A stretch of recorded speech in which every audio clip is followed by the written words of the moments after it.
안녕하세요. 여러분은 가지지 못했다는 이유로 노골적인 것 무시당하여 본 적이 있으신가요? 나보다 윗사람인 사람이 그렇게 해도 그런 이유로 무시당한다면 정말 서러울 텐데, 만약 아랫사람이 그런다면 저는 정말이지 생각만 해도 서러울 것 같습니다. 오늘 사연자분의 사연이 바로 들면 이런 거였어요. 굉장히 비싼 호텔 뷔페를 먹으러 가는 날이었습니다. 당신 이런 거 처음 먹어보지? 나 이런 호텔에서 이렇게 비싼 밥 처음 먹어봐. 나 같은 남자랑 결혼해서 그런 거야, 알지? 당신이 나 안 만났으면 이런 곳에 밥 먹으러 언제 한번 와볼 수 있었겠어? 그냥 남편을 잘 만나서 이런 것도 먹고 좋지 정도에서 끝내면 될 것. 자신이 아니었으면 평생을 이런 거 못 먹어보지 않았겠냐는 둥. 당신 정말 나 만나서 출세했다, 이런 말을 서슴없이 했어요. 그런 말을 그렇게 자연스럽게 서슴없이 한다는 건 평소에 기본적으로 그런 생각을 하고 있고 저를 그렇게 생각한다는 거였잖아요. 어딘가 여행을 갈 때도 그랬습니다. 이렇게 좋은 호텔 처음 와보지? 이렇게 좋은 고기 처음 먹어보지? 당신이 나 아니었으면 이렇게 좋은 옷을 언제 사 입을 수 있었겠어? 뭐 그런 이야기를 들었다고 하면 1박에 막 500만 원씩 하는 스위트룸에 1인분에 30만 원씩 하는 소고기 겠지만 아니었어요. 조금 가격대가 있는 음식이고 호텔이고 옷들이었지만 돈을 어느 정도는 버는 사람들은 충분히 소비할 수 있는 수준이었습니다.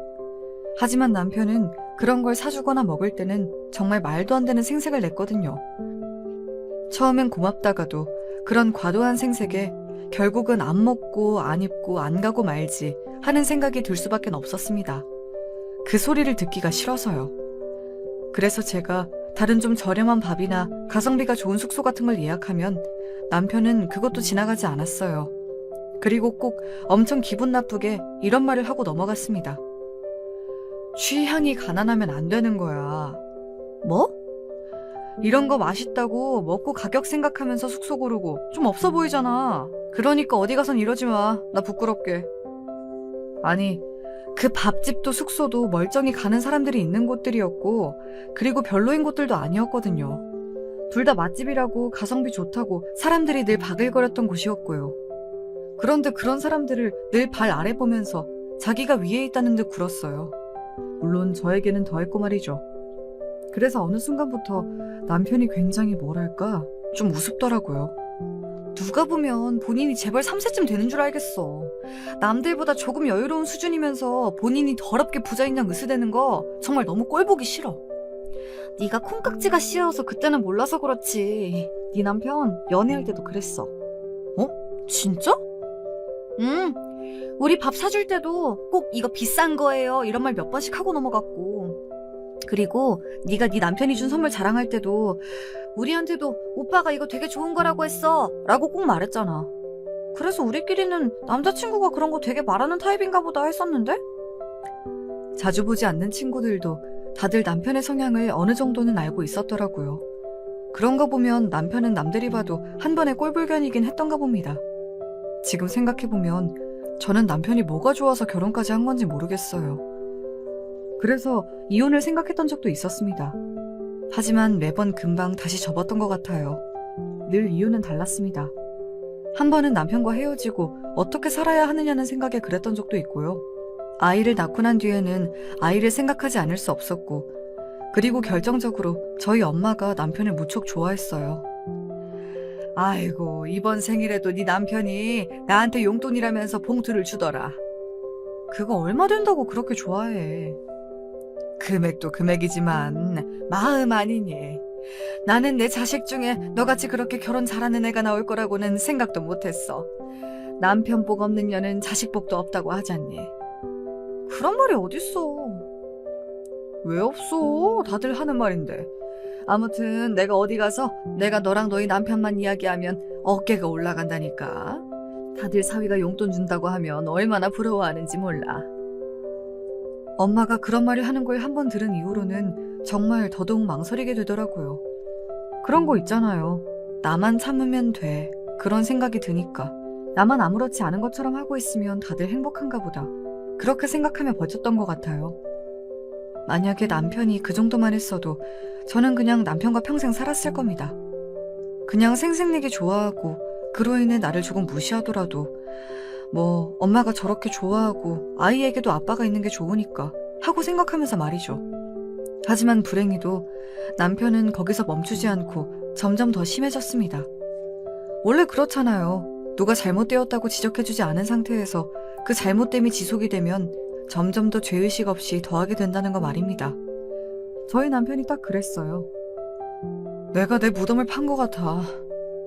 갑자기 그게 무슨 소리야? 오늘 동창회를 갔다 왔는데 동식이 마누라가 글쎄 약사래 약사. 그게 무덤 팠다는 거랑 무슨 상관인데? 제 그 질문에 남편은 저를 굉장히 한심하다는 듯 바라보고서는 한숨을 푹 쉬더군요. 그리고 세상 짜증이 난 듯 짜증스러운 얼굴로 이렇게 이야기했었던 게 기억이 납니다. 동식이가 나보다 못 살고 공부도 못했다고. 그런데?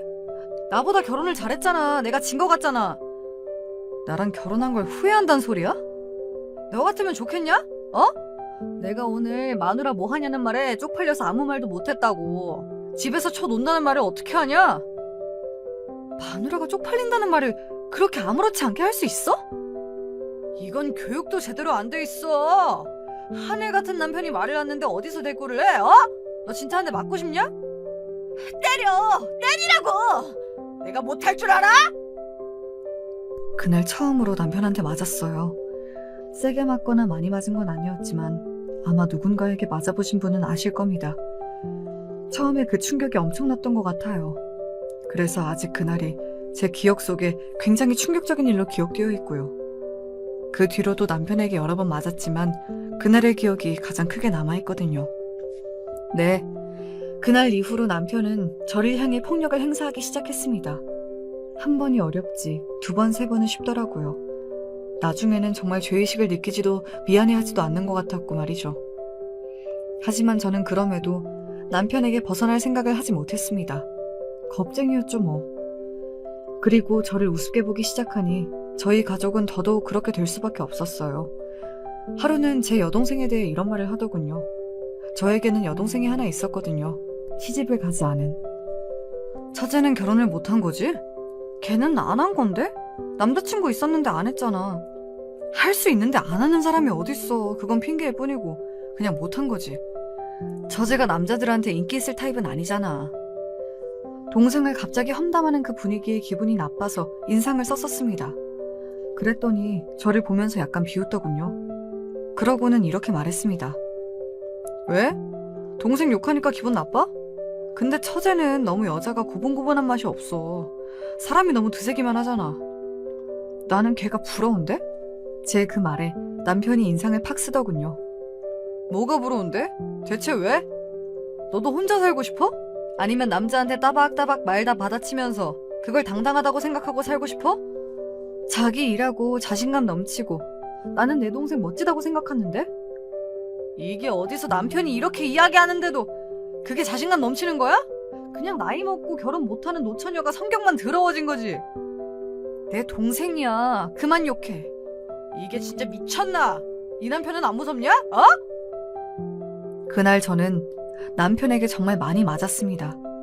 지금 와서 생각해보면 남편은 제 동생이 무서웠던 것 같아요. 늘 바른 말만 하는 것도 그랬지만 제가 동생을 보면서 다른 생각을 하게 될까봐 그랬던 걸로 생각합니다. 혹시나 자기한테 대들까봐, 그리고 혹시나 도망이라도 갈까 봐서 말이죠. 거의 1시간 가까이 맞고 바닥에 널브러져 있는 저를 내려다보며 남편이 했던 말이 생각이 납니다. 너는 진짜 아무 데도 못 가. 너 도망치면 내가 진짜 지구 끝까지 가서 가만 안 둘 테니까. 죽어도 이 집 식구로 죽어. 알겠어? 어쩌면 제가 남편에게 도망칠 생각을 하지 못했던 가장 결정적인 이유가 그거지 않을까 싶기도 해요. 정말로 남편은 그렇게 할 수 있는 사람이라고 생각했으니 말입니다. 그렇게 저는 남편에게 복종하며 살았습니다. 정말로 말 그대로 복종이었어요. 죽으라면 죽는 신용까지 하며 살았으니 말입니다. 물론 그런 제 모습을 이상하게 보는 사람들이 있기는 했습니다. 가족들은 물론이었고요. 너 요즘 안 좋은 일 있니? 아니, 내가 그럴 게 뭐가 있어. 그러니까 네가 그럴 일이 없는데 애가 얼굴이 너무 안 좋아서 하는 말이야. 요즘 컨디션이 안 좋은가 봐. 자기 몸은 자기가 챙겨야 한다. 알지? 친구들마저 저에게 무슨 일이 있는지를 물어봤어요. 너 얼굴도 얼굴인데 사람이 뭐랄까 기운이 하나도 없어 보이고 어딘가 영혼이 빠져나간 사람 같아. 별일 없어. 정말 그런 거 맞아? 별일 없다니까? 제가 버럭 소리를 지르자 친구가 놀라서 눈을 동그랗게 뜨고 저를 바라보더군요. 저는 성격도 이상해지고 있었습니다. 그러니 당연히 사람들을 만나는 것도 꺼리게 됐어요. 그리고 제가 남편에게 학대당하고 산다는 사실을 남들에게 알리고 싶지 않았습니다. 지금 생각하면 그걸 부끄러워했다는 것조차 부끄러운데 그때는 남들이 제가 이렇게 산다는 걸 몰랐으면 하는 마음이 컸던 것 같아요. 그래서 점점 더 숨어 살 수밖에 없었습니다. 어두침침한 얼굴을 해가지고 나는 너만 보면 속이 뒤집혀. 그러면 이혼할래? 어느 날은 진심을 담아 그렇게 이야기했던 적이 있어요. 제 얼굴을 보는 것만으로도 짜증이 난다는 남편이 왜 나와 헤어지지 않는 건지 늘 궁금했었거든요. 그리도 남편이 이혼만 해준다면 위자료고 뭐고 받지 않고 그냥 나갈 생각도 있었습니다. 너 미쳤어? 아니, 나는 당신이 나를 너무 싫어하니까. 그렇다고 해도 그 말이 나오는 건 내 입에서 나와야지. 어디서 감히 네가 이혼 이야기를 먼저 꺼내? 너 정말 돼지고 싶냐? 어? 아니 미안해.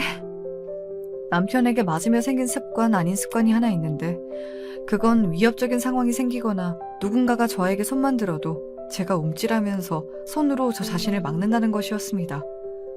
어디서 보니까 학대당하고 사는 사람들이 가진 버릇이라고 하더라고요. 아직 저는 그 습관을 고치지 못했어요. 꽤 오래 걸리는 것 같아서 남편이 나에게 얼마나 큰 상처를 준 건지 매일 새롭게 깨닫고 있습니다. 아무튼 그날도 정말 뒤지게 맞았던 것 같아요. 그리고 그날 이후 남편의 친구들과 다 같이 부부 동반으로 모이는 자리가 있었습니다. 남편이 저를 향해 손을 들었고 저는 움찔하며 저를 손으로 막았어요. 그리고 그 장면을 거기 있는 모두가 봤고 말이죠. 바보가 아닌 이상 알 수 있었을 겁니다.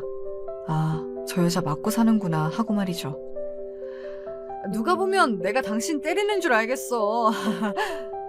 라고 말하며 거기서는 사람 좋은 척 웃었지만 아마 속으로는 아무도 남편의 그 말을 믿지 않았을 거예요. 그리고 집으로 돌아와서는 또 자신을 쪽팔리게 했다며 저를 때렸고 말이죠. 저는 그렇게 남편에게 맞아가며 점점 더 제 자아를 잃어만 갔습니다. 김서방이랑 언제 한번 집에 와라. 아버지 집에 오셨어요? 그래, 다 같이 밥이나 먹자. 아버진 목수셨어요. 사람들은 공사장에서 목수일을 하는 아버지를 노가다라 부르기도 했지만 아니었습니다. 아마 아시는 분들은 아시겠지만 목수는 꽤 전문적인 일을 하는 직업군이고 또 수입도 꽤 되거든요. 게다가 아버지는 실력이 있고 성실하기까지 하셔서 찾는 사람들이 많았고 말이죠. 한번 지방에 큰 공사가 있으면 몇 개월에서 몇 년까지 집에 올라오지 않으시는 일도 있었습니다. 아버지 집에 오셨대. 당신이랑 다 같이 밥이나 먹자고 오라고 하시던데? 남편은 그런 제 말에 인상을 팍 찌푸렸어요. 하여간 귀찮게 하는 데는 뭐 있어. 당신 가기 힘들면 나만 가도 되고. 왜? 가서 울면서 내 남편이 나 때린다 그런 소리라도 하게? 저는 전혀 그럴 생각이 없었거든요. 게다가 오랜만에 보는 아버지에게 그런 소리를 할 생각은 더더욱 없었고요. 그런데 그 즈음에 남편은 저를 혼자 어디 내보내기 참 무서워했던 것 같아요. 제 몸에 멍이 늘어갔고 또 사람들이 저에게 무슨 일이 있는 건 아닌지 의심하는 일이 종종 생기자 혹시나 자신이 저를 학대하는 일을 사람들이 알게 될까봐 정말 같이 있는 내내 늘 저를 감시했습니다. 같이 있지 않을 때도 수시로 연락해서 어디에 있는지 물었고 말이죠. 이참에 뭐 제대로 된 사회 노릇 좀 해보지. 남편은 그렇게 말하며 으쓱하더군요. 그리고 지방의 친구에게 샀다며 대게 한 박스를 가지고 와서는 저보고 친정에 가자고 했습니다. 비싸다는 대게를 집에 가져다 주고는 자기는 착한 사위인 양 보이고 싶었던 것 같아요. 아이고, 뭐 이런 걸 다 가지고 왔어. 그냥 와도 되는데. 엄마가 남편을 보고 활짝 웃으며 그렇게 이야기했습니다. 그때까지는 여전히 엄마에게 남편은 세상에 둘도 없는 사위였으니까요. 아버님 오랜만에 뵙는데 이 정도는 제가 준비해야죠. 고맙네. 비쌀 텐데. 아닙니다. 잘 지내셨죠? 건강은요? 부모님과 남편의 화기애애한 모습을 보며 저는 두 가지 감정이 들었던 것 같아요. 하나는 부모님이 내가 이렇게 사는 걸 모르셔서 다행이다 하는 생각과 내가 이렇게 힘든 걸 몰라주지 하는 서러움, 이 두 가지 말입니다. 그런데 우리 딸은 얼굴이 왜 그렇게 상했냐? 어디 아파? 요즘 컨디션이 좀 안 좋다고 하더라고요. 남편의 말에 아버지는 고개를 끄덕이며 저를 가만히 바라봤습니다. 그러고는 병원을 꼭 가보라고 말을 하고 나서 다시 남편과 대화를 나눴어요. 아이고, 맛있네, 맛있어. 그렇게 맛있어? 그럼 맛있지. 이게 한두 푼 하는 거냐? 어디? 우리 사위 덕에 이렇게 좋은 것도 먹어보고 호강하네, 호강해. 이렇게 좋아하시니 앞으로 자주 사드려야겠는데요? 아이고, 내가 무슨 복이야, 그래. 우리 사위 정말 잘 봤지 않아요? 그래, 잘 봤네. 남편은 기분이 무척이나 좋아 보였어요. 그 시기에 일도 제대로 안 풀렸었고 친구와도 다툼이 잦은 것 같았거든요. 그리고 그 부부동반 모임 이후로 사람들이 자신을 이상하게 보는 것 같다고 저에게 몇 번이나 소리를 지르기도 했었고요. 그런데 예쁘다, 잘한다, 좋다, 대단하다 해주는 사람들을 만났으니 남편의 기분이 좋을 만하긴 했습니다. 물론 남편의 기가 살아서 어깨가 올라갈수록 더더욱 침울해지는 건 저였지만 말이죠. 남편은 기분이 너무 좋은 나머지 평소보다 술을 많이 마셨어요. 원래 술을 마시면 늘 실수하는 사람이었기 때문에 제가 옆에서 조용히 말렸습니다. 다른 때 같았으면 말리지 않았을 거예요. 또 하늘 같은 남편이 하는 일을 말렸다고 노발대발할 게 뻔했으니까요. 하지만 저희 부모님 앞이었잖아요. 그래서 말릴 수밖에 없었습니다. 취했어. 그만 마셔요. 뭐? 지금 나한테 명령했어? 남편은 바로 정색하고 저를 노려봤지만 곧 저희 엄마와 아버지가 앞에 있다는 것을 알아차리고 표정 관리를 했어요. 아마 그때였을 겁니다. 아버지가 저희 두 사람을 다르게 보기 시작한 게 말이죠. 저희 아버지는 눈치가 상당히 빠른 편이시거든요. 많이 먹으면 안 좋긴 하지. 그래도 오늘은 장인어른도 오랜만에 뵙고 했으니까요. 나도 오늘은 너무 피곤해서 많이는 못 마실 것 같아. 아버지는 제가 남편이 술을 그만 마셨으면 한다는 것을 꿰뚫어 보시고는 그렇게 술자리를 그만 파할 것을 돌려 이야기하신 거였어요. 남편이 기분 나빠하지 않게 말입니다. 하지만 남편은 자신이 하고 싶은 것을 누군가에게 제지당했다는 거에 1차적으로 기분이 나쁜 상황이긴 했던 것 같아요. 그러지 마시고 장인어른, 제 술도 한 잔 받으세요. 남편이 약간 억지로 아버지에게 잔을 쥐어주고 술을 따르려 했던 때였습니다. 아버지가 술을 받지 않고 그 술잔을 식탁에 탁 하고 소리가 나게 내려놨어요. 누가 봐도 남편이 마음에 들지 않는다는 제스처를 취한 거였기 때문에 저도 엄마도 상당히 놀란 눈으로 아버지를 바라봤습니다. 특히 엄마는 정말 많이 놀란 것 같았어요. 아니, 지금 당신 왜 그래요? 취했어요? 취하기는 뭐가 취해. 취할까봐 그만 먹는다는 거지. 아니, 그래도 사람 민망하게 이게 무슨... 그리고 저는 보았습니다. 남편의 얼굴이 실시간으로 어두워지는 것을 말이죠.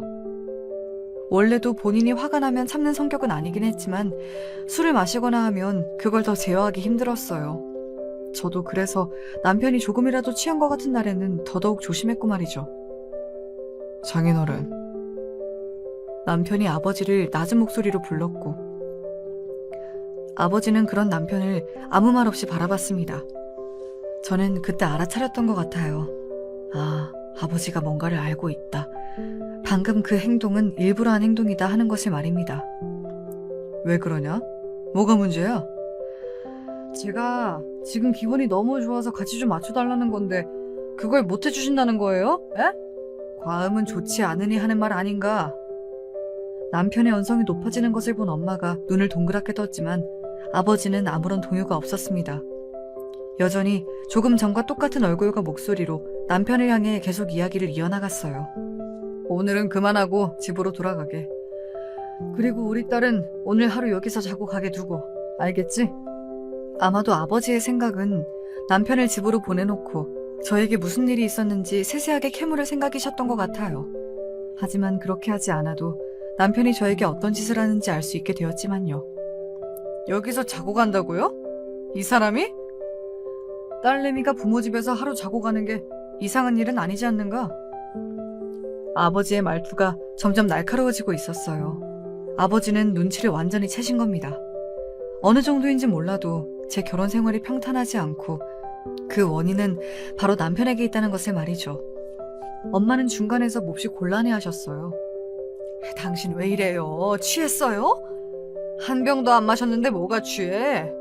그냥 우리 딸 오랜만에 봐서 이런저런 이야기 나누고 싶은 마음에 하루 자고 가라고 하는 건데 그게 문제요? 사실 아버지가 잘못한 건 없었습니다.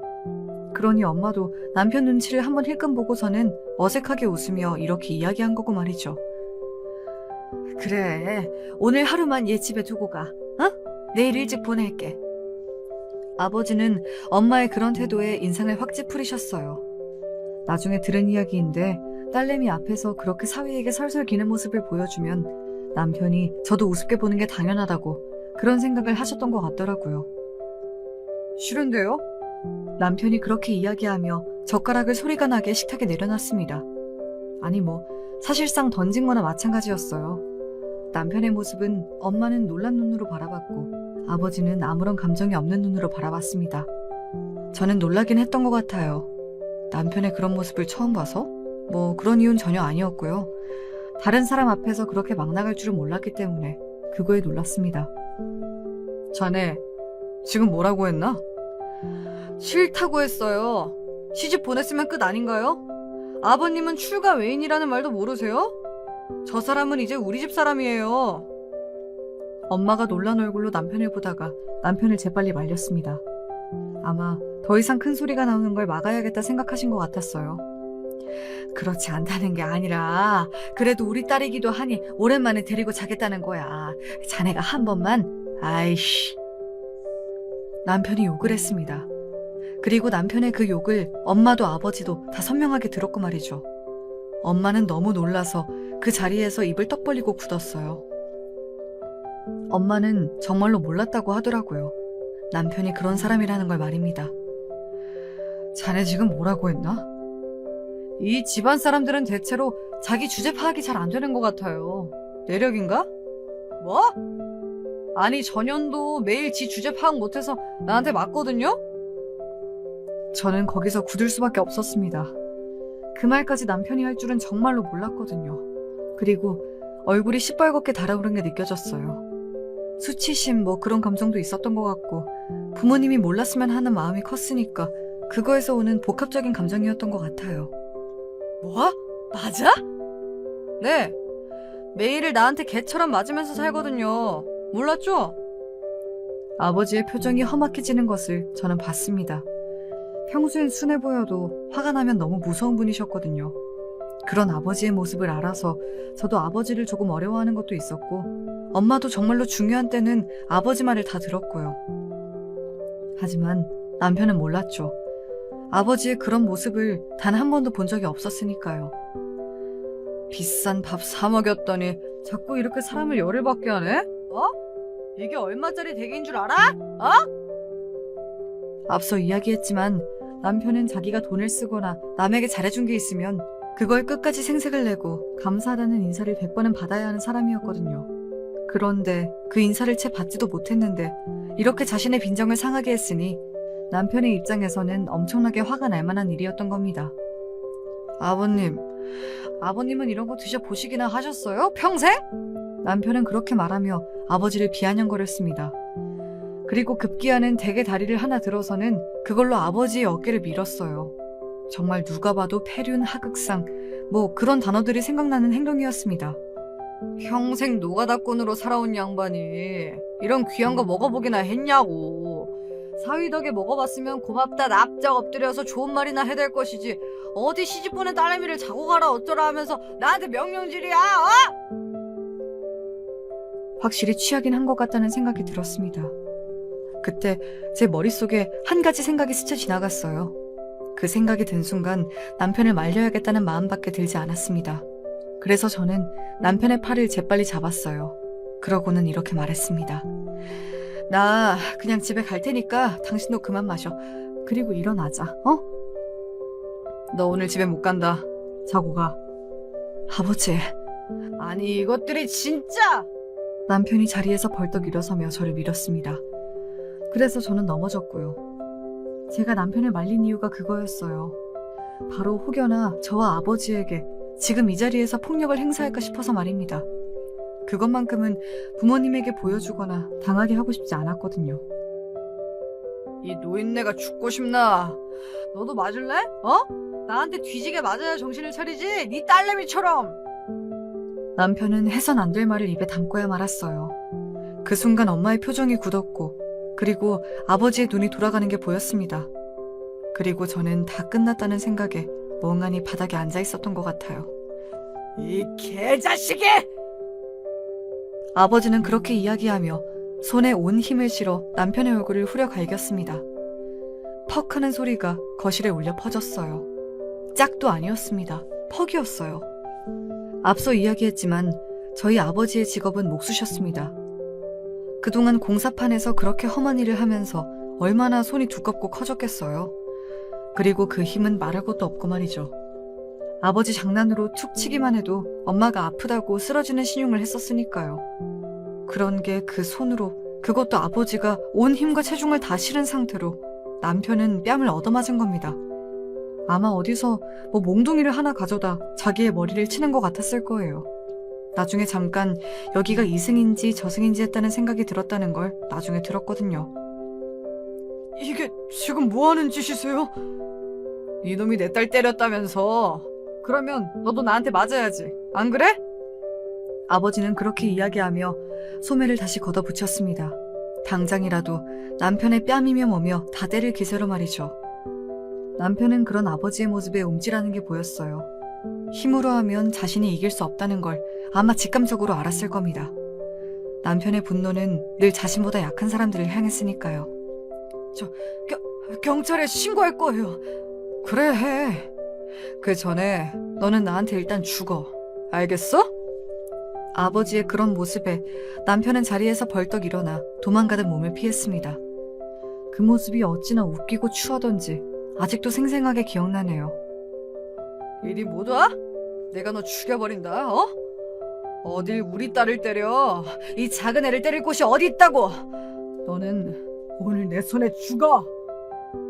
그 순간 제 눈에서 눈물이 흘러나왔어요. 운다, 울 거야 이런 생각을 하고 온 게 아니라 그냥 저도 모르게 주르륵 나오는 눈물이었어요. 눈물이 뚝 하고 흐르는 걸 보고 아, 내가 울고 있구나 하고 깨달았으니 말입니다. 아이고, 나는 이런 줄도 모르고 내 새끼가 이렇게 사는 줄도 모르고. 그리고 엄마의 통곡이 시작되었습니다. 그러는 사이 남편은 재빨리 도망을 갔어요. 아버지는 그런 남편을 쫓아나갔습니다. 저는 계속 멍하니 앉아서 눈물을 흘렸고요. 엄마가 저를 안아줬습니다. 그러고는 정말 수천 번 사과를 하셨던 것 같아요. 엄마가 미안하다. 내가 미안해. 저런 쓰레기 같은 놈을 귀하다고 물고 빨고 했으니 우리 딸이 속이 얼마나 뒤집어졌을까. 내가 너무 미안하다.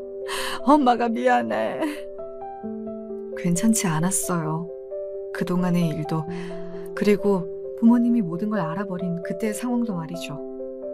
그래서 엄마한테 괜찮다라는 말도 해주지 못하고 가만히 안겨서 울기만 했던 것 같습니다. 그리고 잠시 뒤 아버지가 분한 얼굴로 집으로 들어오셨어요. 그 새끼 어떻게 했냐는 엄마의 말에 너무 빨리 도망가서 잡지 못했다고 아버지는 한숨을 쉬시더군요. 그리고 저는 엄마의 품에 안겨 쓰러지듯 잠이 들었습니다. 그리고 그 다음날부터 엄청난 일들이 벌어졌어요. 지금부터가 아마 들으시는 분들이 가장 재미있어 하실 만한 이야기이지 않을까 하는 생각이 듭니다. 아버지는 우선 남편의 집으로 찾아갔습니다. 그러니까 제 시댁 말이죠. 우리 딸이 댁내 아들한테 맞고 살았다는데 그게 정말입니까? 사돈댁은 그걸 전혀 모르셨습니까? 아버지는 온 동네 사람들이 다 들을 수 있게 그렇게 쩌렁쩌렁 소리를 지르며 시댁 식구들을 불러냈고, 시댁 식구들은 그런 아버지를 말렸지만 아버지는 들을 생각이 전혀 없으셨습니다. 오히려 더 크게 소리를 지르셨다고 해요. 우리 딸 맞고 사는 거 알았어요? 몰랐어요? 내가 경찰에 확 공범으로 신고하려고 했다가 여기 먼저 온 거니까 제대로 대답해요. 에? 저희도 정말 몰랐습니다. 그리고 저희도 저희의 이야기를 들어봐야 할 거 아닙니까? 사돈, 그만 돌아가시고. 내가 지금 돌아가게 생겼어?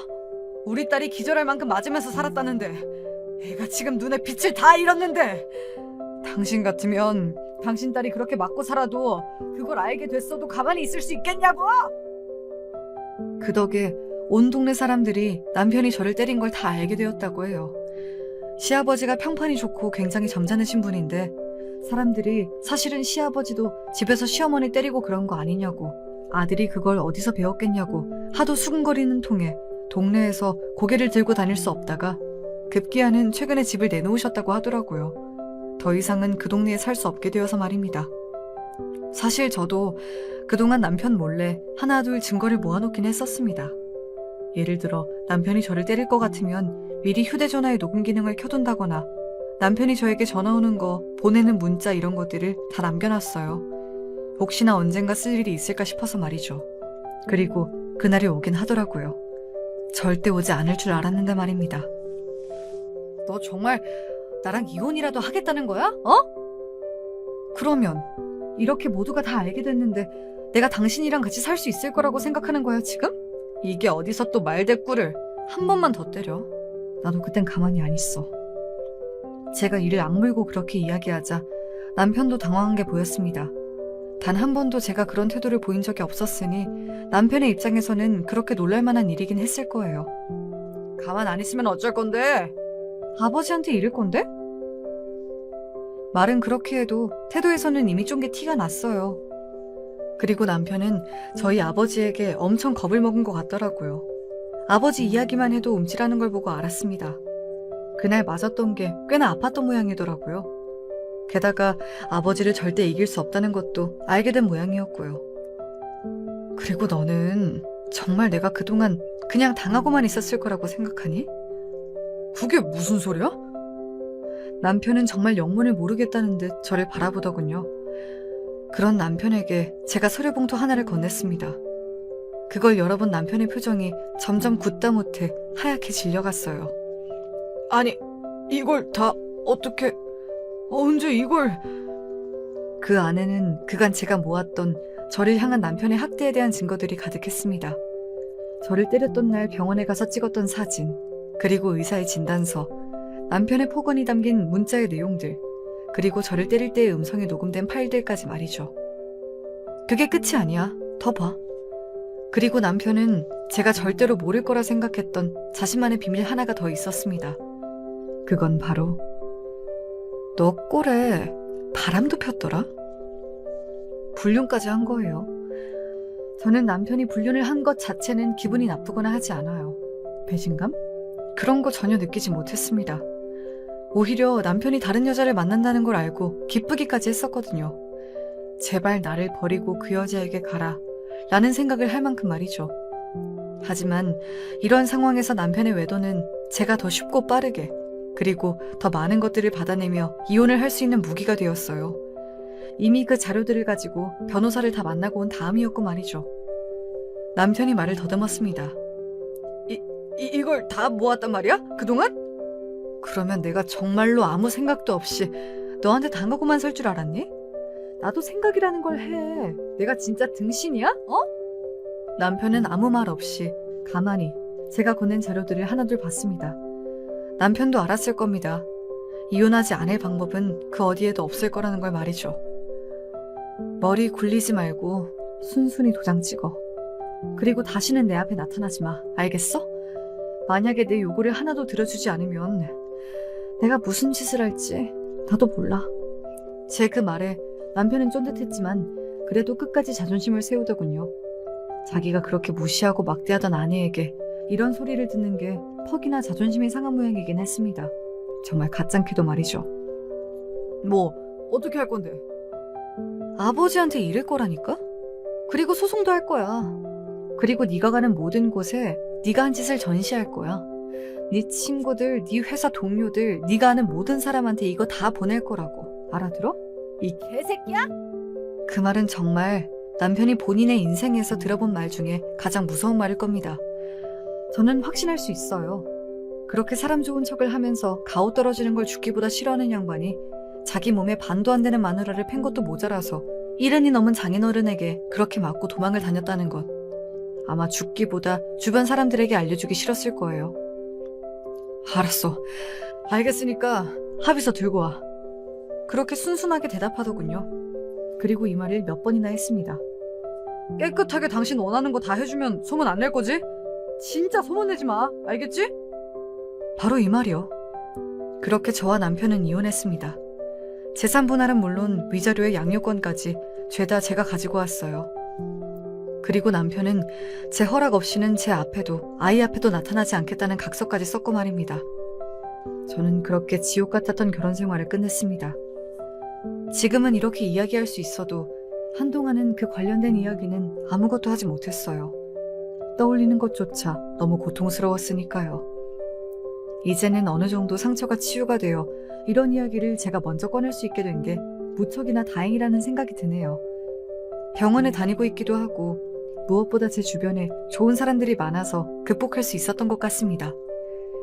엄마는 제 얼굴만 보면 울려고 했는데 이제는 제 얼굴을 보면 좋은 이야기를 많이 해주려고 노력하세요. 그간 저에게 그런 일이 있었다는 걸 까맣게 모른 채 그저 사위가 예쁘다고만 했던 거에 대해 굉장한 죄책감을 느끼시고 있는 것 같았습니다.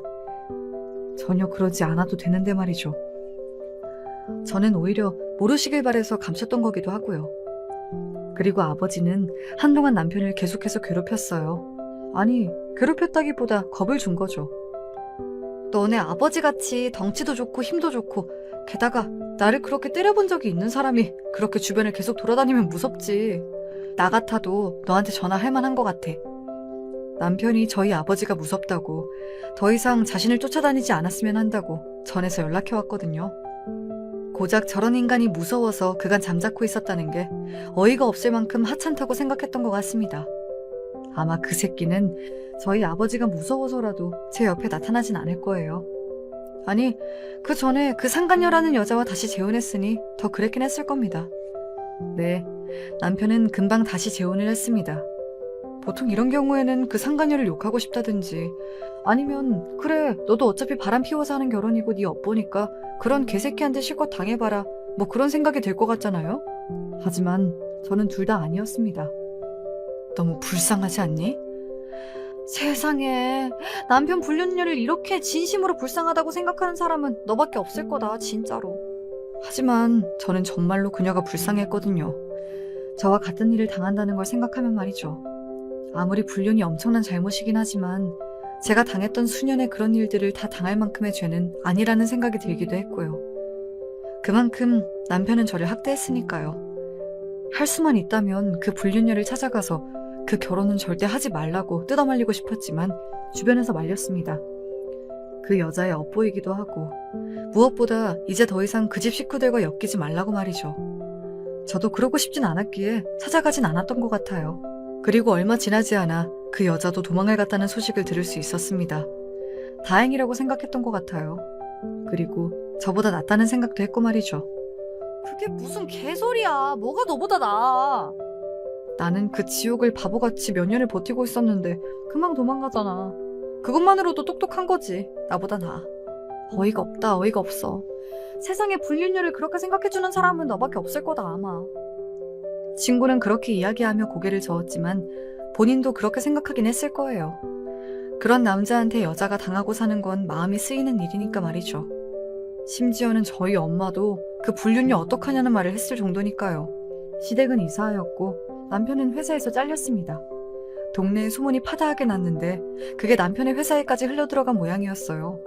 회사에서 권고사직을 당했다고 하더군요. 그 자존심에 회사에서 나가줬으면 하는 의사를 표했을 때 버티기란 쉽지 않았을 것 같긴 해요. 그리고 매일을 집안에 갇혀서 게임만 한다고 들었습니다. 그 때문에 시어머니의 속이 말이 아니라고 말이죠. 사실 시어머니에게는 감정이 조금 있긴 해요. 시아버지는 몰라도 시어머니는 제가 남편에게 그렇게 맞고 살았다는 걸 절대 모를 리 없었거든요. 그런데 아는 척하면 저를 도와주거나 자신의 아들에게 뭐라고 해야 하니까 모르는 척하는 걸 택했던 거고 말이죠. 그걸 생각하면 그냥 지금 그렇게 속상해하고 고통받는 게 업보라는 생각이 듭니다. 제 버릇 개 못 준다는 말이 있죠. 남편은 동네에서도 자기보다 못한 사람에게 손가락질하고 어디 식당에 가서도 가게 사장님한테 이렇게 남 비위 맞춰주면서 밥 벌어먹고 사는 거 힘들지 않냐, 뭐 그런 식의 이야기를 했다가 시비가 붙어서 싸움이 났다는 이야기를 들었습니다. 그리고 경찰이 와서 합의금을 몇 번이나 물어줘야 했다고 말이죠.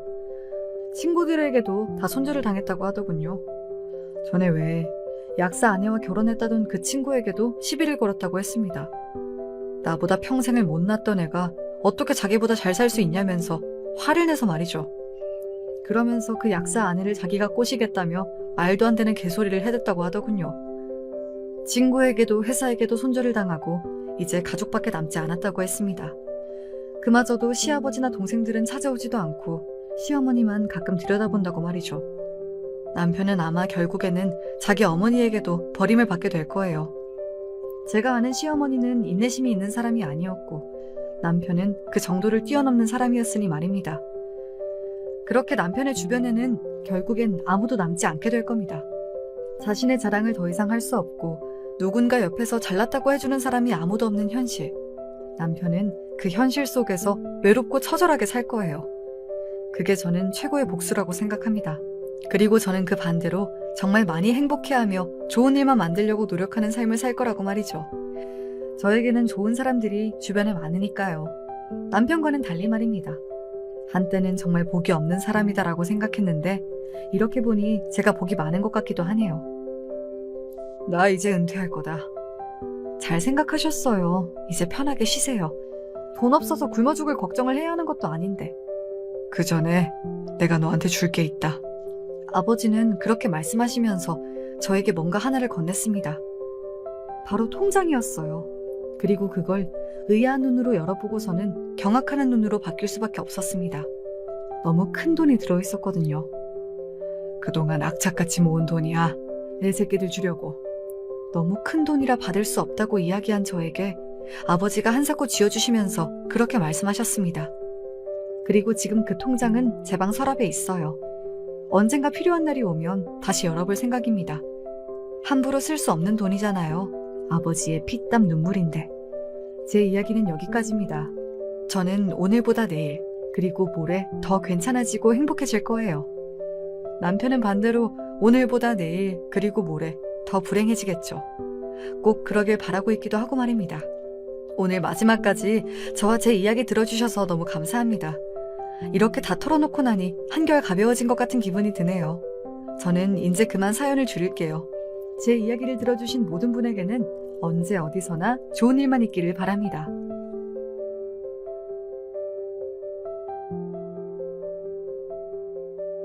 안녕하세요. 전 경기도에 살고 있는 40대 초반 여성입니다. 결혼한 지 8년 정도 됐고 현재는 6살 난 아들 하나가 있어요. 늦게 귀하게 얻은 아이라 온 집안의 예쁨을 다 받고 있는 아들입니다.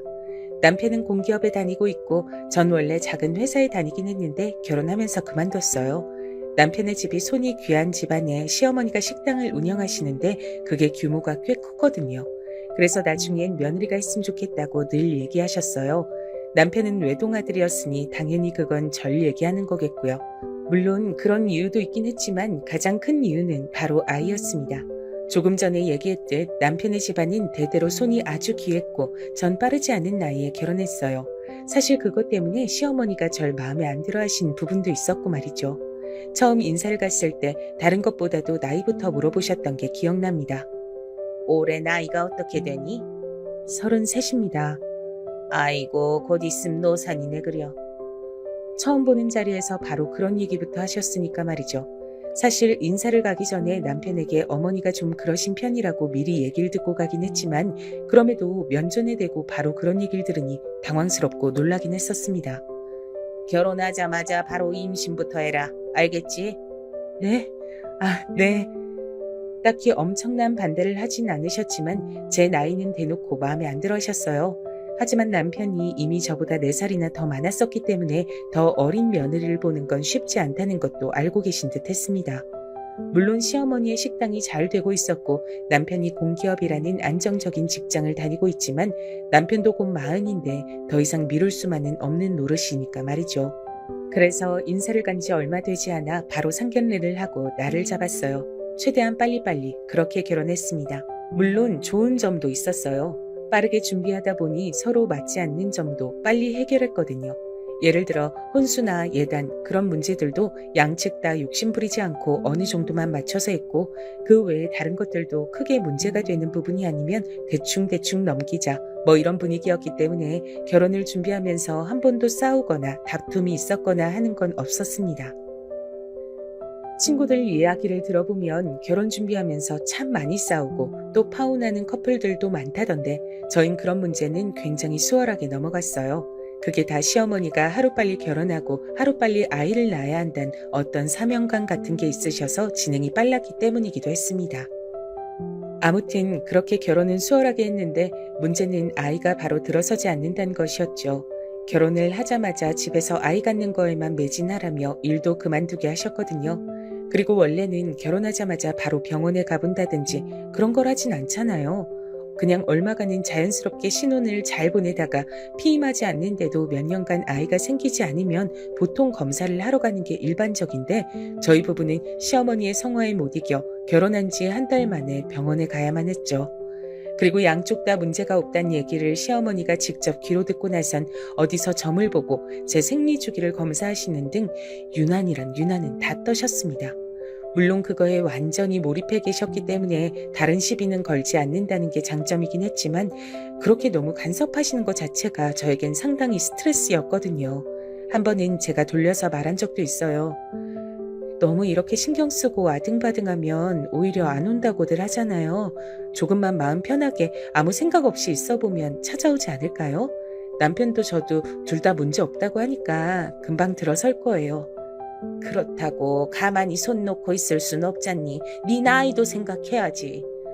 아예 신경을 쓰지 않는다는 게 아니라 조금만 여유를 가져보는 게 어떠세요? 제가 너무 신경 쓰고 있는 것 같아서 오히려 오지 않나 싶어서요. 제 말이 시어머니는 상당히 마음에 들지 않는 듯 보였지만 어쩔 수 없잖아요. 아이를 가져야 하는 건 저고 그리고 제 마음이 편해야 하는 것도 사실이니까요. 그래서 시어머니는 정말 마음에 들지 않는다는 표정으로 어쩔 수 없이 수긍하셨어요. 그리고 다행하게도 그렇게 저를 놔둔 지 반년이 채 지나지 않아 저는 임신을 했습니다. 정말이지 그야말로 온 가족의 경사였어요. 아이고 하나님 부처님 감사합니다. 그래서 해산이 언제냐? 올 연말쯤이라는 것 같아요.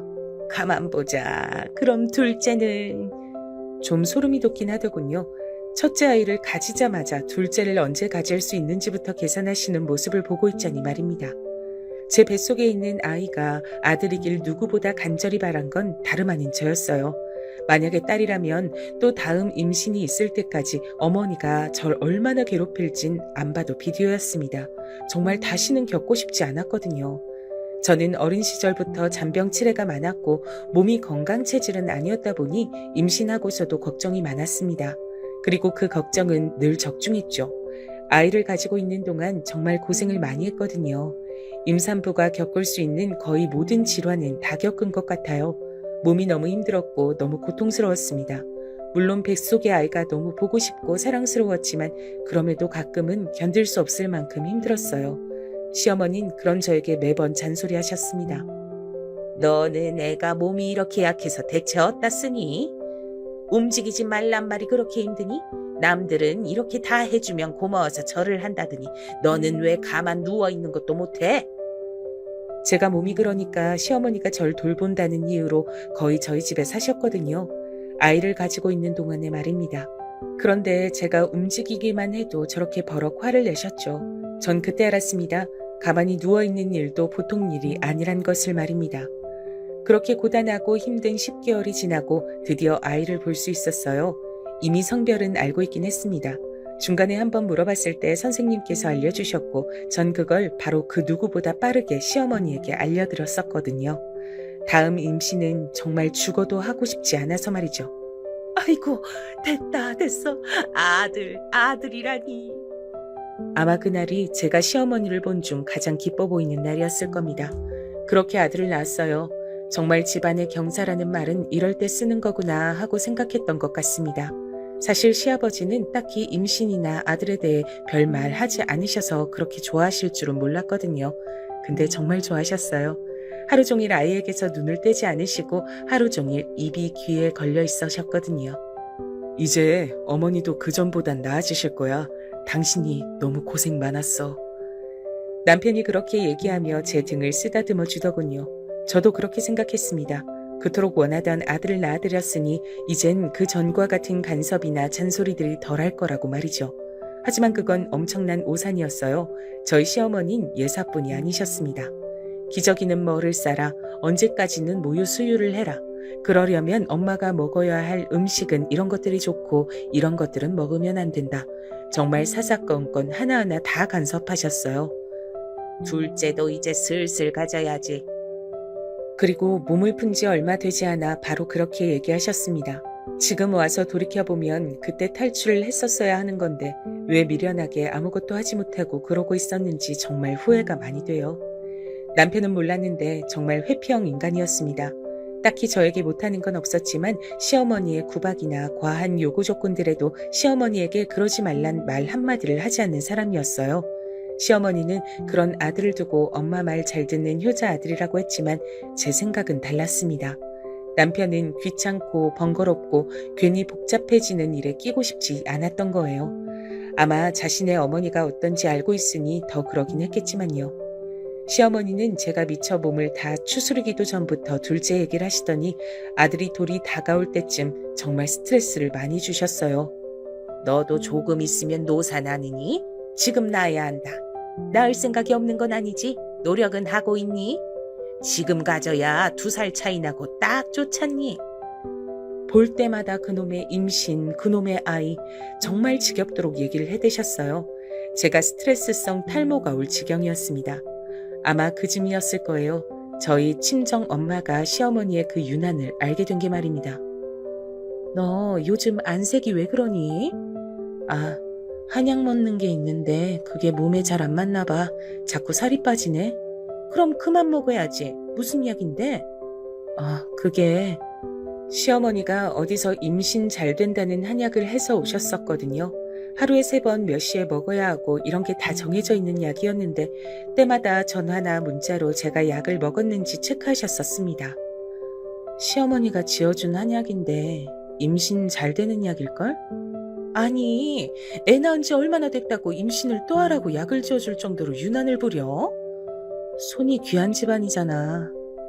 저도 모르게 편을 들고 있더라고요. 시어머니를 위해서라기보단 그냥 시끄러워지는 게 싫어서 그랬습니다. 하지만 그런데도 엄마는 그 상황이 몹시 마음에 들지 않으시는 듯 했어요. 당연한 거죠. 자기 딸이 임신하는 문제로 저렇게 유난히 시어머니에게 휘둘리고 있다는 게 말입니다. 김서방이 중간에서 뭐라 안 해줘? 내가 그냥 하지 말라 그랬어. 괜히 시끄러워지는 거 싫어서. 그것 또한 거짓말이었죠. 엄마에게 걱정시키고 싶지 않았거든요. 아마 세상 모든 딸들은 공감할 겁니다. 제 심정을 말이죠. 아무튼 네 몸까지 이렇게 힘들게 만들면서 아이 또 가질 필요 없어. 너도 너무 스트레스 받지 말고 가지기 싫으면 그냥 가지지 마. 임신 안 된다고 하는데 뭐 어쩔 거야. 그리고 하나 낳았으면 됐지. 또 왜 그렇게 유난을 부려? 엄마의 그 말에 눈물이 나올 것 같았지만 정말 혼신의 힘을 다해서 꼭 참았던 것 같아요. 엄마에게 그런 모습을 보여주고 싶지 않다는 그 일념 하나로 말이죠. 그리고 다행인지 불행인지 둘째가 곧 들어섰습니다. 시어머니는 정말 뛸 듯이 기뻐하셨죠. 돌이켜보면 전 그때쯤부터 시어머니를 정말 많이 미워하고 원망했던 것 같아요. 기뻐하는 시어머니를 보며 다행이다, 안심이다 이런 생각보다 그 모습이 정말 꼴보기 싫다는 생각을 먼저 했던 것 같거든요. 그때 제 나이가 이미 노산인 나이로 접어들고 있을 때라 병원에서도 그렇고 더 조심하라는 의사 선생님의 말씀에 정말 시어머니의 그야말로 밀착 케어가 시작됐습니다. 첫째를 가졌을 때보다 한 10배는 더 했던 것 같아요. 저는 정말 스트레스를 많이 받았거든요. 하지만 가만히 누워서 다 해주는데 스트레스 받을 게 뭐가 있냐는 시어머니의 말과 그런 제 심정을 이해하지 못했던 남편 때문에 그 고통은 날로 더 심해졌습니다. 모두 아시겠지만 스트레스가 만병의 근원이고 또 임신 초기의 임산부에게 정말 쥐약이잖아요.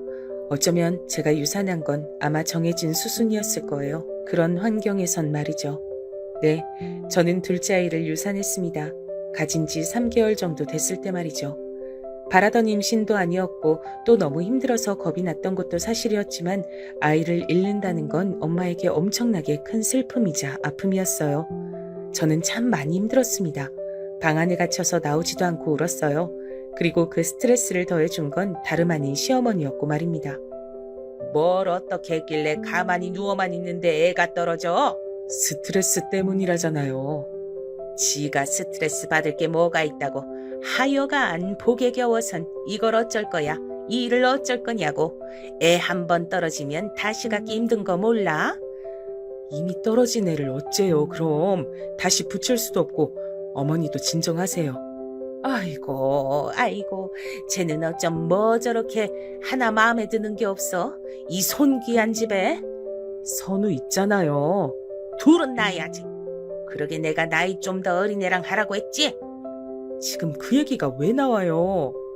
시어머니는 며느리를 그야말로 애 낳는 기계, 그 이상도 그 이하로도 보시지 않는다는 걸 다시 한번 실감했던 순간이었죠. 돌이켜보면 전 그때부터 급격하게 말을 잃었던 것 같습니다.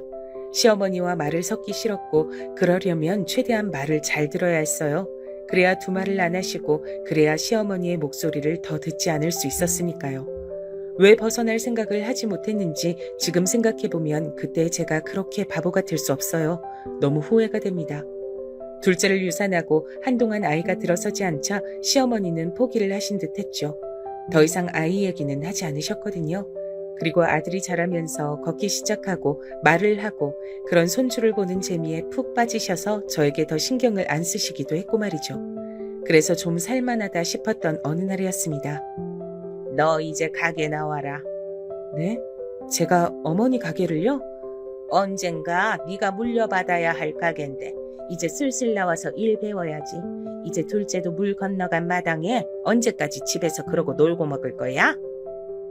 앞서 이야기했듯 시어머니는 식당을 운영하고 계셨고 언젠가 그 식당을 며느리에게 물려주고 싶다고 하신 적이 있으셨기 때문에 이런 날이 올 거라고는 생각했지만 아직 시어머니가 정정하셔서 저는 조금 더 뒤가 될 거로 생각했거든요.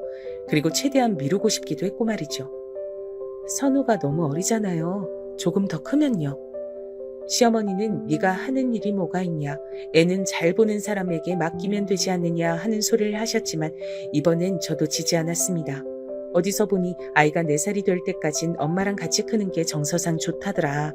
그러면 아이가 더 똑똑해진다더라. 이런 얘기를 해서 겨우 시어머니를 말릴 수 있었어요. 똑똑하고 공부 잘하는 거, 그거에 엄청나게 집착하셨거든요. 그렇게 아이가 5살이 될 때까지 그 식당을 나가는 걸 미룰 수 있었습니다. 하지만 그 이후로는 더 이상 미룰 수 없었어요. 물론 그동안도 시어머니의 간섭과 유난은 계속되긴 했습니다. 애가 안 먹으면 안 먹는 대로, 많이 울면 우는 대로 언제나 제 탓을 하시며 저를 나무라셨으니까요. 그리고 그게 몇 년 동안 반복되자 저도 어느 순간부턴 정말 내가 잘못하고 있는 건가? 내가 모자라서 그런 건가 하는 생각이 들기 시작하기도 했죠. 처음엔 분명 시끄럽게 만들고 싶지 않아서 참고 한 귀로 듣고 한 귀로 흘리자 했던 건데 그런 얘기를 몇 년 동안 반복해서 듣다 보니 저도 모르게 안 좋은 일이 생기면 제 탓을 하고 있더라고요. 내가 뭘 잘못했는지, 혹시나 그게 내 탓은 아닌지 하는 것과 같은 말이죠. 나중에 돌이켜보니 그 모든 게 요즘 흔히들 얘기하는 가스라이팅이었던 것 같습니다. 그때는 그런 줄 몰랐는데 말이에요. 아이가 5살이 되고 이제 더는 시어머니 가게에서 일을 하는 것을 미룰 수 없었어요. 그리고 그때 또 시어머니가 어디서 알아온 영어 유치원에 아이를 보내기 시작했던 시점이라 더더욱 아이 핑계를 댈 수가 없었습니다. 그렇게 시어머니의 식당에서 일을 시작하게 됐습니다. 처음엔 지금까지 들어왔던 잔소리나 시어머니의 유난 정도라면 뭐 버틸만 하겠지 하고 생각했던 것 같아요. 하지만 아니었습니다.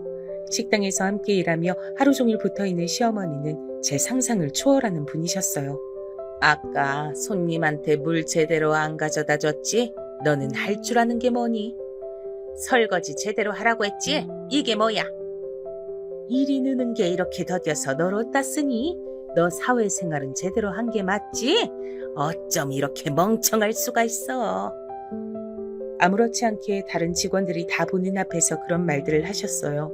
인신공격성 발언들 말입니다. 아무리 제가 이제는 세뇌가 되어서 시어머니의 그런 말에 정말 내 탓인가? 내가 모자란가? 하는 생각을 한다고 해도 저도 사람인데 남들 앞에서 그런 소리를 들으면 당연히 부끄럽고 수치심을 느끼잖아요. 그래서 하루는 참지 못하고 울었습니다. 하지만 시어머니는 우는 저를 더 나무랐어요. 지금 생각하면 그건 나무라거나 혼을 낸 수준이 아니라 모욕이었습니다. 할 줄 아는 거 하나도 없는 애가 이 정도 말 들었다고 울어? 너 그래서 장사는 어떻게 할래? 이거 꽁으로 물려받을 생각이었니? 양심이 있어야 할 거 아니야? 저는 단 한 번도 시어머니의 가게를 물려받겠다 먼저 얘기를 한 적이 없어요. 먼저 그렇게 장사가 잘 되는 가게를 남한테 물려줄 수도 없고 또 멀쩡히 회사 잘 다니는 아들을 이런 험한 일 시키고 싶지 않다고 한 건 모두 다 시어머니였어요. 저는 아무래도 장사가 적성에 맞지 않는 것 같아요. 그 말에 소리를 확 지르시더군요. 어찌나 그 소리가 컸던지 퇴근 준비를 하던 주방 식구들도 다 들을 정도였습니다. 적성? 아이고 배가 쳐 불렀구나 니가. 적성 맞춰서 일을 하고 돈을 버는 사람들이 얼마나 되니? 너는 편하게 네 남편이 벌어다 주는 돈으로 호의호식하면서 살 생각이었나 본데 난 그 꼴 못 본다. 어디서 이게 적성 타령을 해? 제가 집에서 노는 것 같으시면 그냥 다시 취직을 할게요. 너 지금 나한테 반항하니? 아니, 그게 아니고 정말 너무 고통스러웠거든요. 적성에 맞지 않는 일을 하나하나 꼬투리 잡히고 혼이 나가면서 하는 게 여간 힘든 일이 아니었습니다. 너무 힘들었어요. 식당 일도 식당 일이지만 하루 종일 감시하듯 저를 보는 시어머니의 그 눈도 정말 힘들었습니다. 사장님이 원래 보통이 아니시긴 한데 며느리를 더 세게 잡으시네. 그 식당에서 제일 오래 일했다던 직원이 저에게 다가와 커피를 주면서 얘기하더군요. 원래 직원들도 많이 잡으시는 편이긴 해. 그래서 여기 오래 일한 사람이 몇 명 없잖아.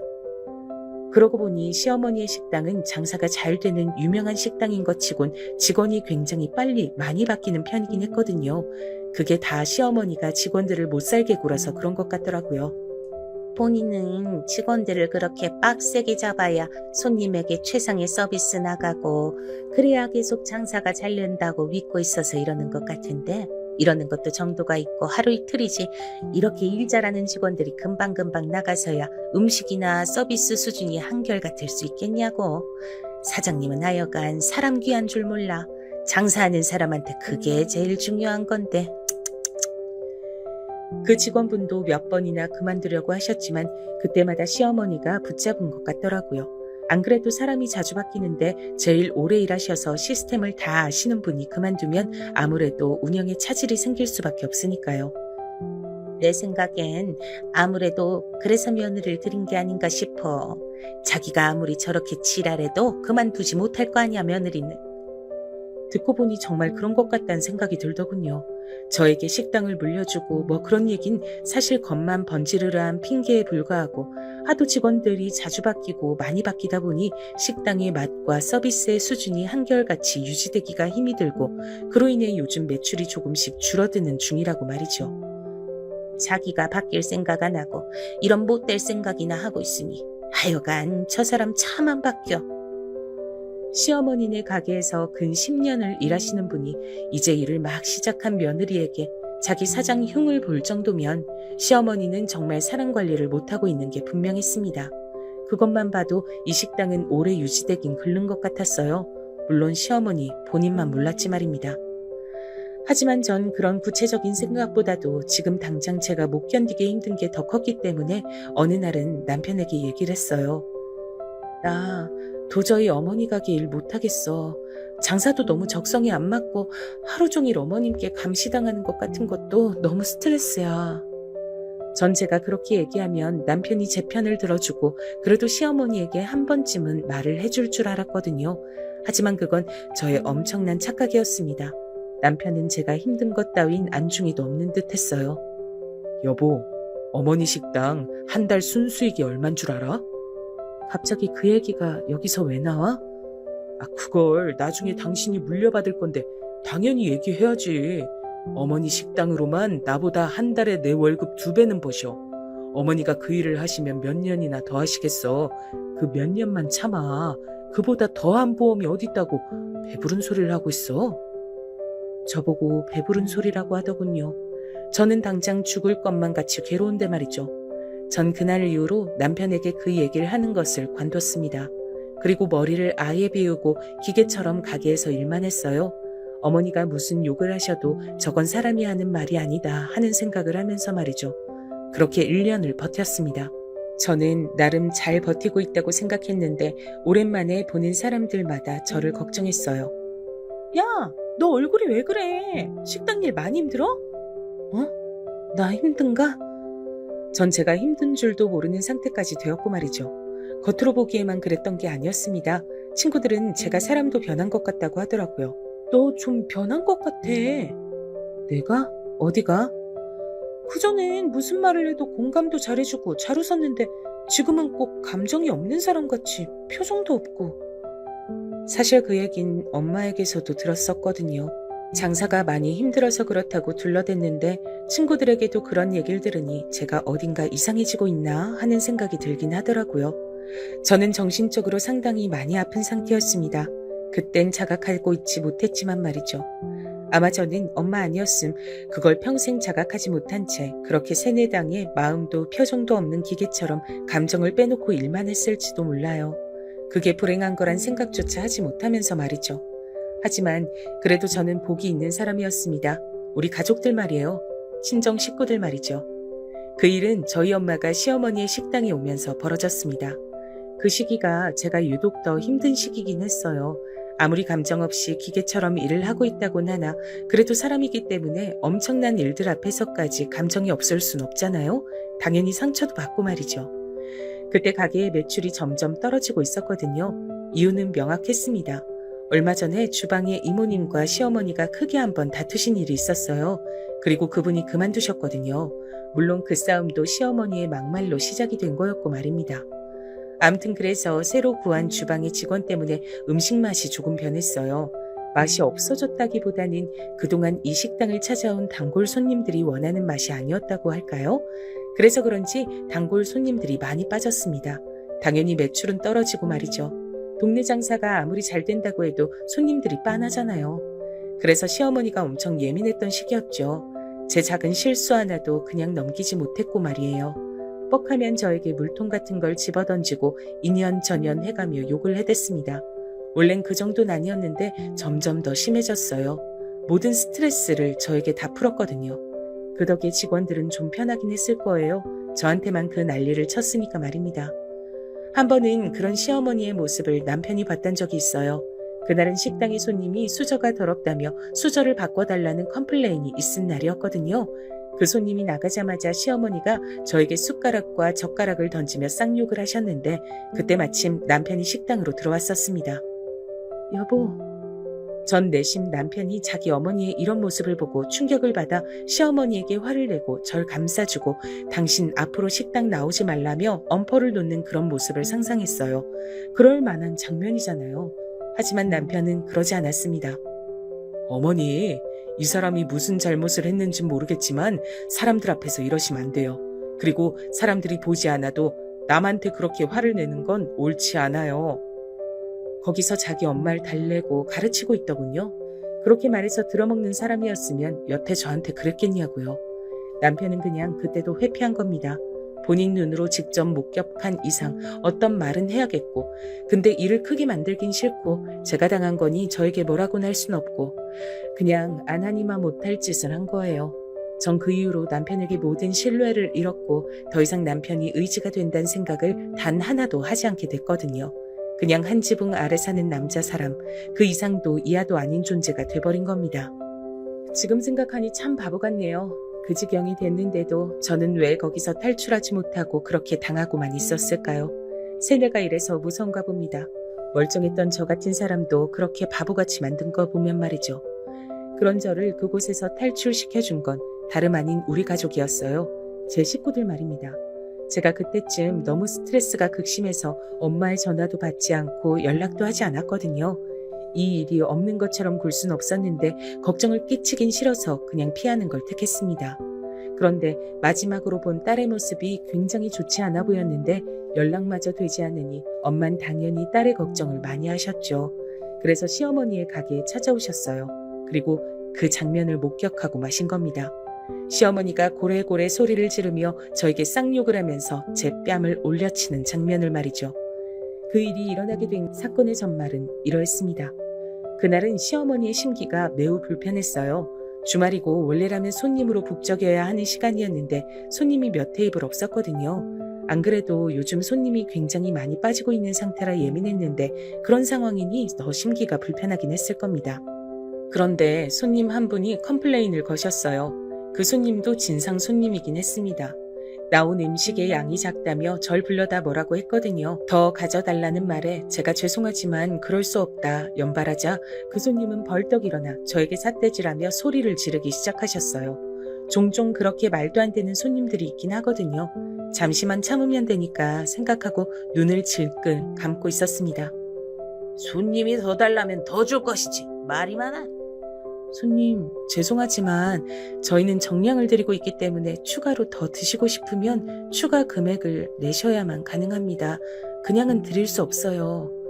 이렇게 서비스 정신이 없으니 주말에도 가게가 텅텅이지. 여기 네 테이블 뿐이네.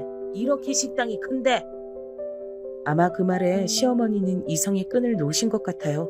안 그래도 요즘 손님이 없어서 엄청 예민한 상태였는데 손님이 그 말을 하니 말이죠.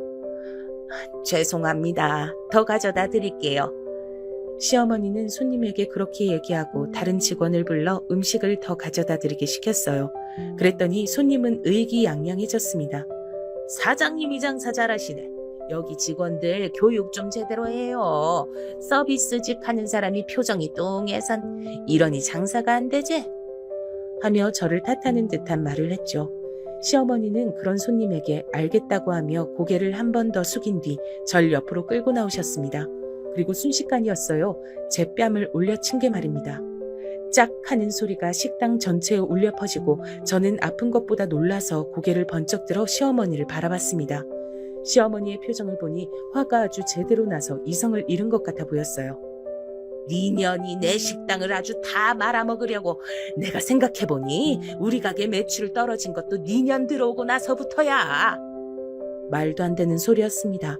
주변에 다른 식당들이 생기면서 매출이 점점 떨어지고 있던 차에 주방 이모님이 그만두시면서 맛이 변해서 그렇다는 건 오는 단골 손님마다 하던 말이었어요. 제가 억울해서 뭔가를 말하려던 차에 오히려 그 무례한 손님이 당황한 듯 말을 했어요. 아니, 그렇게까지 하실 필요는 없는데. 진상 손님이 말릴 정도니 말 다 한 거죠 뭐. 하지만 시어머니는 그만둘 생각이 없어 보이셨습니다. 이 기회에 얘 정신머리 좀 제대로 잡는 거니까 손님은 신경 쓰지 않으셔도 돼. 그때였습니다. 엄청나게 큰 소리로 마치 문이 부서질 듯 세게 열렸어요. 가게 입구 쪽이 다 유리로 되어 있어서 진짜 마음만 먹으면 부서질 수 있긴 하거든요. 모든 이의 시선에 그 엄청난 소리를 낸 문 쪽으로 향했습니다. 다행히 문은 부서지지 않긴 했더군요. 하지만 전 그보다 더한 충격으로 그 자리에 굳을 수밖에 없었어요. 그 엄청난 소리를 내며 가게 안으로 들어온 건 다름 아닌 저희 엄마였기 때문입니다. 이게 지금 뭐 하는 짓이야? 저희 엄마가 원래도 성량이 좀 좋긴 하시거든요. 근데 작정하고 소리를 질렀으니 귀가 아플 지경의 큰 소리긴 했습니다. 식당의 모든 사람들이 정말 그야말로 화들짝 놀랄 만큼 말입니다. 그리고 가장 놀란 사람은 저와 시어머니였어요. 전 그 자리에서 굳었고 시어머니 또한 마찬가지였습니다. 그리고 곧 말을 더듬기 시작하셨어요. 제가 시어머니를 본 역사상 가장 당황한 모습이었거든요. 사돈, 여긴 어떻게? 내가 지금 여길 어떻게 왔는지가 중요해요? 네? 엄마는 그렇게 말하며 재빨리 저에게 다가와 제 손목을 당겨 자신의 뒤로 절 끌었습니다. 마치 지켜주듯 말이죠. 엄마의 그 행동 하나에 울컥 눈물이 나올 것 같았어요. 그러면 안 될 것 같아 입술을 꽉 깨물었습니다.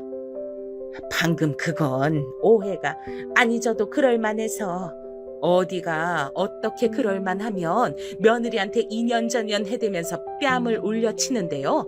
얼마나 그럴만하면.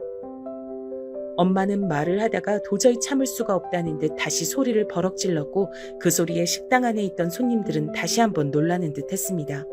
사실 평소에 저라면 거기서 엄마를 뜯어말리고 나중에 얘기하자고 했을 것 같았지만 그날은 도저히 그럴 마음이 생기지 않았어요.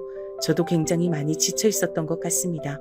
사돈, 일단 진정하시고 내가 지금 진정하게 생겼어요? 네? 그러더니 엄마가 절 돌아보며 말했습니다. 너 지금 당장 네 남편한테 전화해. 얼른! 제가 우물쭈물하고 있자 얼른이라고 한 번 더 소리쳤어요. 전 바로 전화를 했습니다. 무슨 일이냐고 묻는 남편에게 일단 빨리 오라고만 다급하게 얘기를 했죠. 남편은 알겠다고 하고 끊더군요. 사돈, 일을 크게 만들지 마시고 저 지금 일 크게 만들려고 이러는 건데요. 엄만 그렇게 이야기하고 바로 어디론가 전화했습니다. 어디로 하나 싶었는데 곧 알 수 있었죠. 네, 거기 경찰서죠? 여기. 바로 경찰에 전화한 겁니다. 여기 직원이 사장한테 폭행당했으니 얼른 오라고 말이죠. 시어머니는 벙치셨어요. 가게 안에 모든 사람이 놀라서 엄마를 바라봤습니다. 아니 사돈, 지금 뭐 하시는 거예요? 뭘 하긴요. 보고도 모르세요? 그렇게 멍청하셔서 장사는 어떻게 하세요? 경찰에 신고한 거잖아요. 아니, 그 말이 아니잖아요. 무슨 이런 일로 신고를. 이런 일? 지금 내 딸을 그렇게 무자비하게 때려놓고 지금 이런 일이라고 했어요? 네? 다시 한번 엄마가 큰 소리로 화를 내셨습니다. 어느새 가게 안 손님들은 모두 저희를 구경하고 있었죠. 아마 저라도 그랬을 겁니다. 남편보다 경찰이 먼저 도착했습니다. 경찰은 가족끼리 일어난 일이라는 거에 1차로 당황하고 수습하려 했지만 엄만 당장 CCTV에 제가 맞는 장병부터 확보해달라고 단호하게 얘기했어요. 그렇게 경찰이 CCTV를 확보했다고 하자마자 남편이 가게 안으로 들어왔습니다. 그리고 눈앞의 광경에 상당히 놀란 듯 보였죠. 아니, 이게 무슨... 자네 알았나 몰랐나? 무슨 말씀이신지... 내 딸이 여기서 이렇게 폭행당해가면서 2년 전년이라는 쌍욕 들어가면서 일하고 있다는 거 알았나 몰랐나? 엄마의 그 무서운 말투에 남편이 순간적으로 진실을 얘기했죠. 원래라면 생각을 하고 자기 유리한 대로 얘기를 했을 테지만 그땐 상당히 당황해서 이성적으로 그런 걸 판단할 여유가 없었던 것 같습니다. 엄마 또 그러셨어요? 제가 앞으로는 그러시지 말라고 했잖아요. 하고 말이죠. 아, 이런 일이 전에도 또 있었단 얘기네요. 그제야 경찰이 조금 심각하게 받아들이는 듯 했어요. 남편이 뭔가 아차 하는 얼굴로 경찰을 바라봤습니다. 엄마는 눈을 감고 화를 사귀는 듯 했죠. 나중에 엄마에게 들었는데 엄만 그때 굉장히 필사적으로 참고 있으신 거였습니다. 남편이든 시어머니든 누군가를 때리지 않기 위해서 말이죠. 성질 같아선 그 가게에 불을 지르고 싶으셨다고 하더군요. 여보, 장모님 일단 진정하시고. 이 집안 사람들은 단체로 진정할 일이 아닌 거에 왜 자꾸 진정하래? 내가 지금 진정하게 생겼나? 여기서 진정하면 그게 제정신이 아닌 거 아닌가? 내 딸이 내 눈앞에서 그런 취급당하며 맞았는데. 엄마의 그 말에 남편이 입을 다물었습니다.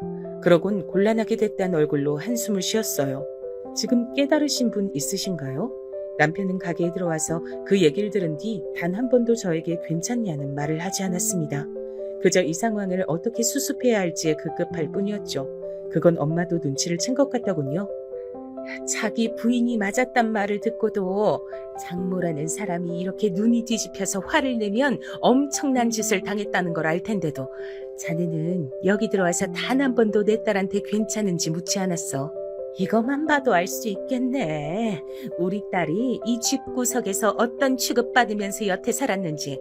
난 더 이상 이 집구석에 우리 딸 두고 갈 생각 없어. 엄마의 그 말에 그동안 참았던 눈물이 터져나왔습니다. 말 그대로 눈물이 터져나왔어요. 정말 사람이 이렇게 울 수도 있구나 싶을 만큼 펑펑 울었습니다. 쓰러질 만큼 말이죠. 그렇게 울고 있으니 아까 저에게 시비를 걸었던 진상 손님이 저에게 사과하러 오더군요. 아유, 죄송합니다. 저도 다짜고짜 뺨을 때리셔서 당황했어요. 그렇게까지 하실 일이 아닌데 혹시 뭐 진술이나 이런 게 필요하면 다 협조하겠습니다. 그 진상 손님마저 나설 만큼이면 저희 시어머니가 어느 정도였는지 아실 수 있겠죠? 아무튼 저는 바로 병원으로 가 수액을 맞고 맞은 부분에 대한 진단서를 끊은 뒤 이미 경찰서로 갔습니다. 남편과 시어머니는 이미 진술하고 있었고요. 엄만 동생에게 전화해 아들을 친정집으로 데리고 가라고 시켰어요. 전 경찰서에서 그간 있었던 일을 다 진술하고 시어머니를 폭행죄로 바로 고소했습니다. 물론 그 자리에서 바로 처벌이 되거나 하는 건 아니라 사건 경위서 같은 것만 쓰고 나왔지만 말이죠. 경찰서를 나오는데 남편이 그러더군요. 당신 나랑 안 살 거야? 그럼 당신이랑 살 건데 내가 이러겠니? 경찰서에 앉아서 진술하면서 제가 그동안 얼마나 바보같이 살아왔는지, 이렇게 사는 게 얼마나 힘들고 답답했는지 깨닫게 됐거든요. 다시는 그 집구석으로 들어가고 싶지 않았습니다. 생각만 해도 숨이 막힐 것 같았어요.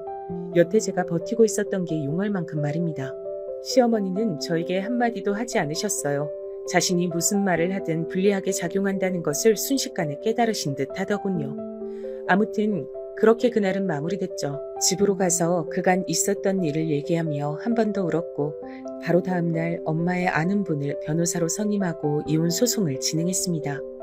그간 저에게 해오신 악행들이 꽤 증거가 많이 남아있더라고요. 휴대폰으로도 악담을 많이 해오셨고, 요즘 휴대폰에는 또 전화 내용이 자동으로 녹음되는 기능이 있잖아요. 그 기능으로 저에게 퍼부었던 엄청난 폭언들이 다 기록으로 남아있었습니다. 엄마는 그 녹음 내용들을 들으며 우셨어요. 제가 그간 왜 말하지 않았는지 그런 것들은 하나도 추궁하지 않으셨죠. 그간 얼마나 힘들었냐며 그저 꼭 안아주실 뿐이었습니다. 그런 부모님과 가족들의 태도를 보며 그동안 내가 얼마나 바보 같았는지 한 번 더 깨닫게 됐죠. 이렇게 날 소중하게 대해주는 사람들이 많은데 왜 그렇게 당하고 살았는지 하고 말이죠. 폭행으로 했던 소송은 증언을 해줄 사람들이 넘쳐났습니다. 시어머니와 좋지 않게 헤어졌던 가게 직원들이 소식을 듣고 너도 나도 증언을 하겠다며 연락이 왔거든요. 시어머니가 얼마나 잘못 살았는지 알 수 있는 부분이죠. 그 때문에 온 동네에 소문이 다 났다고 하더군요. 며느리를 때리는 시어머니로 말이죠. 당연히 가게는 손님이 뚝 끊겼습니다. 동네 아줌마들이 많이 오는 가게였는데 며느리를 때리는 시어머니가 하는 가게, 당연히 가지 않죠. 원래도 가게는 점점 망해가고 있었지만 정말 문을 닫아야만 했어요. 손님이 하나도 오지 않는 날이 더 많은 식당이 됐으니 말입니다. 가게 문을 닫던 날 시어머니가 주저앉아 우셨다고 하더군요. 불쌍하다는 생각조차 들지 않았습니다. 그리고 폭행으로 했던 소송은 시어머니가 저에게 상당한 금액의 위자료를 배상하라는 결과가 나왔어요. 그리고 이혼 소송은 남편 측에서 합의를 제시해왔습니다. 다른 건 다 포기해도 양육권은 안 돼. 그건 나한테 줘. 나는 그딴 집안에서 우리 아들이 크는 거 못 봐. 그리고 소송하면 어차피 내가 갖게 될 건데 내가 그걸 왜 포기해? 시어머니는 다른 무엇보다도 제가 양육권을 가져가는 사실에 대해 속이 뒤집혀 있어요. 울었다가 빌었다가 화를 냈다가 저에게 오만 짓을 다 하셨거든요. 지금 오씨 집안 독자를 네가 데리고 나가서 키우겠단 거냐? 이혼은 해라. 위자료도 뭐 주마. 선우는 안 된다. 그건 어머니가 결정하신 문제가 아니에요. 이혼도 위자료도 선우도 다 제가 법대로 다 할 겁니다. 네가 정말 내 손에 죽고 싶으냐? 어디 한번 더 해보세요. 어머니의 그 몰상식한 행동 때문에 법정에서도 다 제 손 들어주신 거니까요. 제 말에 시어머니는 이만 악물뿐 아무것도 하지 못하고 돌아가셨습니다.